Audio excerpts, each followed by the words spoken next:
இது ஒரு நாகரிக கலாச்சார சொத்து. கஜுராஹோ நினைவுச் சின்னங்கள். இது சண்டேலா வம்சத்தால் 950 முதல் 1050 வரைக்கு இடையில் கட்டப்பட்டது. கஜுராஹோ கோயில்கள் இந்திய கலையின் மிக முக்கியமான மாதிரிகளில் ஒன்றாகும். முதலில் 85 கோயில்களின் தொகுப்பு. இந்த எண்ணிக்கை குறைந்துள்ளது. யுனெஸ்கோவின் உலக பாரம்பரிய தளம்.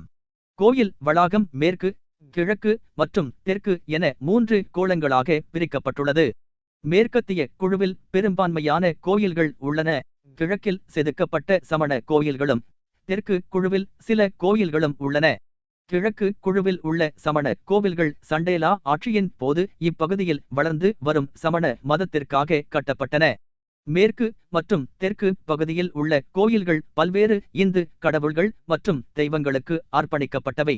இந்த 8 கோயில்களில் விஷ்ணுவுக்கும் 6 சிவனுக்கும், தலா ஒரு விநாயகர் மற்றும் சூர்யாவுக்கும், 3 கோவில்கள் சமண தீர்த்தங்கரர்களுக்கும் உள்ளன. காந்தரியா மகாதேவோ கோயில் எஞ்சியுள்ள அனைத்து கோயில்களிலும் மிகப்பெரியது.